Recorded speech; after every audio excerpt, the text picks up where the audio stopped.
The year is 1995. 5 years away from entering the 21st century. Sega's entry to the fifth console generation is met with great success in Japan, selling 200,000 units on the first day. And after the Genesis proved to be a competitive contender in America's 16-bit market, the dawn of the polygons is creeping in stateside.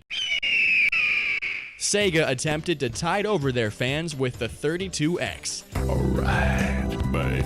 A Genesis attachment providing a much higher polygon count and a lot more cables.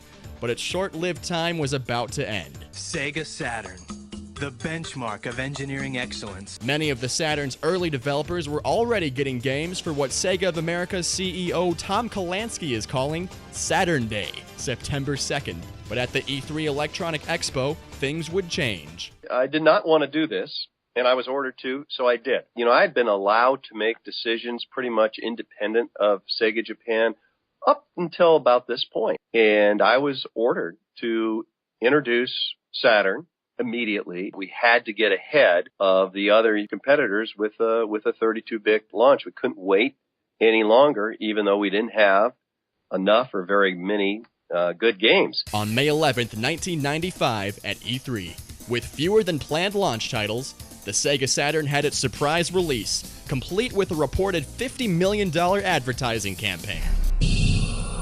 The console itself cost $399, coming with a controller and the pack-in game Virtua Fighter. It wasn't long until Sony already began throwing shade in what is forever remembered as the $299 speech.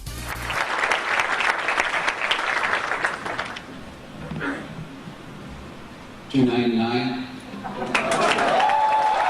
Japan wanted Sega of America to get the jump on Sony before they had a chance to release the PlayStation. Nintendo may be up against some serious competition. Sega of Japan recognized the immense success which the Genesis has in America, selling units at roughly 50-50 with its competition, the Super Nintendo. Keep in mind, the cost of a game and a memory card for the PlayStation almost met up with the Saturn's cost, but the consumers likely didn't know or worry about it.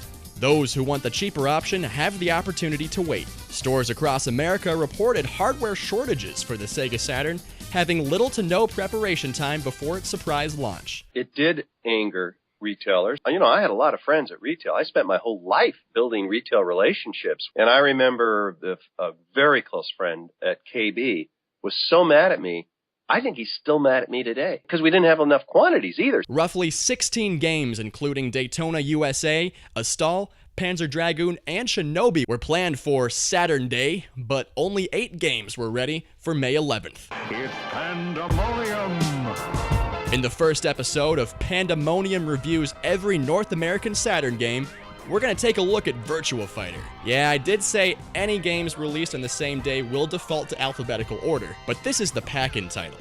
For many Saturn gamers, Virtua Fighter was the first to be played, so get ready for an action-packed 3-button adventure with so many polygon edges it could cut a man to death. Virtua Fighter for the Sega Saturn is up next.